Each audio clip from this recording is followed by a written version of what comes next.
या पुलिस घर गई थी। देखो, मैं नहीं कहना चाहता था इस बात को कि पुलिस ने मेरे घर पे रेड मारी है और मैं उस चीज को दबा गया था, लेकिन कुंडली में गुड़ नहीं फूटता है।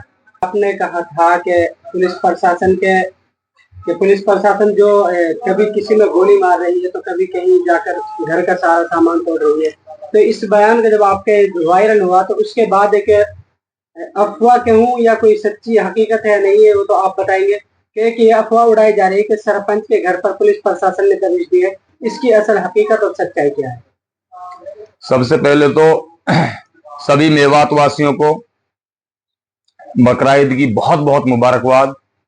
और सभी नौजवानों से और बुजुर्गों से मेरा निवेदन है कि बकरा ईद का जो पवित्र त्योहार हमारा है, इस पर आप ऐसी टिप्पणी पैदा ना करें कि जो हमारे बुजुर्गों को और हमारे मेवात वासियों को और हमारे 36 बिरादरी के प्यार प्रेम को कहीं कोई ठेस पहुंचे।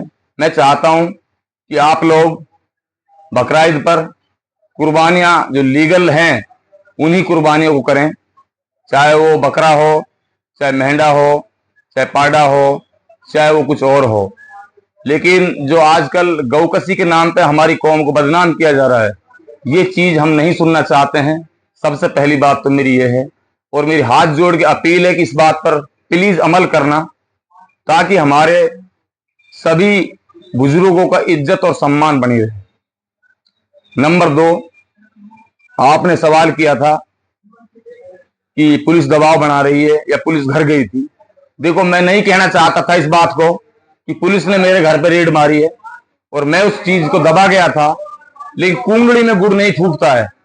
जो कुंडली रहती है उसमें गुड़ नहीं फूटता है, क्योंकि बात जो होती है उसके पर लग जाती है और वो उड़ जाती है, छुप नहीं सकती बात। तो मैं आपको एक छोटा सा शेर कह करके अपनी बात को आगे बढ़ाऊंगा कि तुम मेरे सब्र का अंदाजा भी नहीं लगा सकते, तुम मेरे सब्र का अंदाजा भी नहीं लगा सकते। जो मैंने रब से रो रो के मांगा था उसे मैंने थोड़ी देर में हंसकर खो दिया। तो मेरे नौजवान दोस्तों, बुजुर्गों और भाइयों, मैं ना डरा हूं और ना मैं डरा था और ना मैं डरने वाला हूं, क्योंकि ये लोकतंत्र देश, ये आजाद देश, यहां किसी भी हिटलर की कोई हुकूमत नहीं है। यहां आप हम सब आजादी की जिंदगी जी रहे हैं। जो हमें अच्छा लगेगा वो हम खाएंगे, वो पिएंगे, और जैसा हमें उचित लगेगा वो हम बोलेंगे, और संविधान के साथ बोलेंगे। असंवैधानिक तरीके से अगर हमें फंसाने और डराने की कोई भी कोशिश करेगा तो हम कानून का जरूर सहारा लेंगे, और हम अपने नौजवानों की ना आवाज दबने देंगे और ना नौजवानों को हम झुकने देंगे। नंबर 3, मैं फिर अपील करता हूं कि आप लोग ओलेक्स बंद कर दो, ओलेक्स बाजी मत करो। अब बात हद से बाहर निकल गई, प्लीज रोक दो हाथ जोड़ के ओलेक्स बाजी को।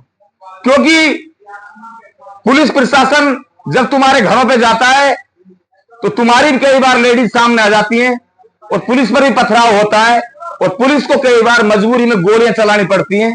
कई बार ऑन विस्फोट झगड़ा हो जाता है, वहां पैर में लग गई, वहां कुछ लग गई, और कई बार पुलिस रास्ते में गोली मार देती है। ये चीज हमने जो सुनने में आया है हमारे।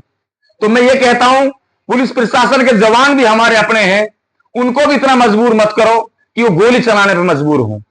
और पुलिस प्रशासन से और माननीय हमारे आईजी साहब से मेरा आग्रह है, मेरा हाथ जोड़ के फिर निवेदन है कि साहब, हमारे जो गांव में जितने भी मुलजिम हैं, चाहे ओलेक्स में हो चाहे वो ब्लैकमेलिंग में हो, उन सबके वारंट जारी किए जाएं।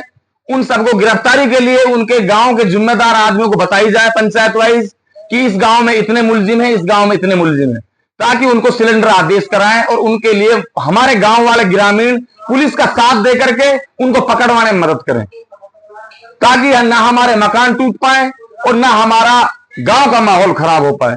हम चाहते हैं कि मेवात मेवात ही, और मेवात में हमारा माहौल बरकरार संयम रहे और वो अच्छा बना रहे। अपराधी को ही अपराधी समझा जाए, और जो गैर अपराधी है, जिसने अपराध देखा ही नहीं, उसको अपराधी ना समझा जाए। मैं फिर पुनः अपील करता हूं। ये आपके जो पुलिस प्रशासन ने जो आपके घर पर दबाव दिया है वो किसकी वजह से दिया था? वो इसलिए दिया था कि पुलिस प्रशासन ने जो दबाव दिया था, गांवड़ी का जो लड़का था उसके बारे में मैंने स्टेटमेंट दिया था।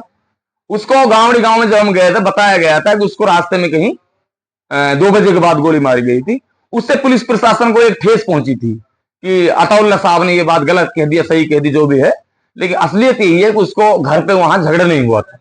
तो उस चीज को लेकर के पुलिस प्रशासन भी हम पर दबाव बनाना चाहता था और दबाव बना करके हमारी आवाज दबाना चाहता था। लेकिन हम आवाज, पुलिस अच्छा करेगी तो पुलिस की अच्छी सराहना करेंगे। अगर पुलिस का काम गलत रवैया होगा तो हम बिल्कुल आवाज तो उठाएंगे, चाहे हम दफन हो जाएं, चाहे मर जाएं, जिंदा हैं तो आवाज उठेगी। चाहे वो ग्रामीणों के खिलाफ हो, चाहे अपराधी को खिलाफ हो, चाहे पुलिस प्रशासन के खिलाफ हो, सही को सही ठहराना पड़ेगा हमें। हम हैं जिंदा जब तक। जब पुलिस प्रशासन घरों में जाता है तो बहुत सारे जो निर्दोष लोग होते हैं, बजाय जो अपराधी जो उसके बगल वाले घर में होते हैं उसके भी तोड़ फोड़ कर जाते हैं। देखो, गलती से अगर कर देती है पुलिस तो गांव के लोगों को बता देना चाहिए। पुलिस ऐसा है नहीं, पूरे गांव को इन्वॉल्व करती है। पुलिस के लिए हिम्मत बना दे कोई ऐसा बताने वाला हो साहब ये अपराधी का घर है, ये अपराधी का नहीं है, तो पुलिस इतनी ऐसी दूर पड़ेगी? पुलिस नहीं, पुलिस भी तो हमारा परिवार है। पुलिस को दूर पड़ेगी थोड़ी। पुलिस अगर कोई फरिश्ता तो पुलिस है नहीं। पुलिस को आप बताओगे, सही गाइडलाइन दोगे तो सही जगह पे ठिकाने पहुंचेगी, और गलत जगह बताओगे तो गलत जगह जाएगी पुलिस।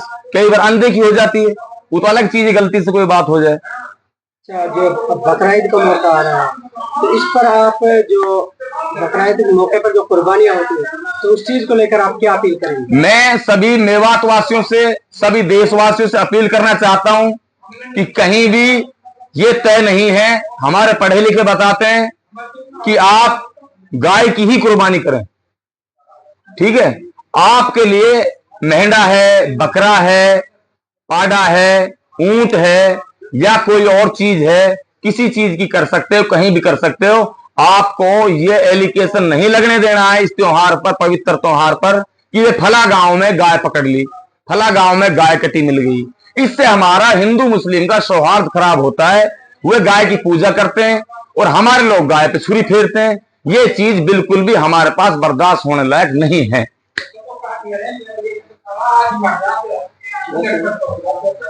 एक शेर और कह देता हूं मैं आपके सामने। किसी ने कहा था कि वसूलों पर आंच आए तो टकराना जरूरी है, वसूलों पर आंच आए तो टकराना जरूरी है, जिंदा हो तो जिंदा नजर आना जरूरी है। अताउल्ला साहब जिंदा है तो जिंदा नजर आ रहा है। मेवात वासियों, जब तक मेरे सांस है इंशाअल्लाह ताला, अल्लाह की रजा से, अल्लाह पाक का खौफ है, दुनिया का किसी का कोई खौफ नहीं मुझे। मैं जिंदा हूं तो तुम्हें नजर आ रहा हूं, और दफन हो जाऊंगा तो इंशाअल्लाह हजारों अताउल्ला पैदा होंगे, मेरी ये दुआ है। ठीक है सर, धन्यवाद। धन्यवाद।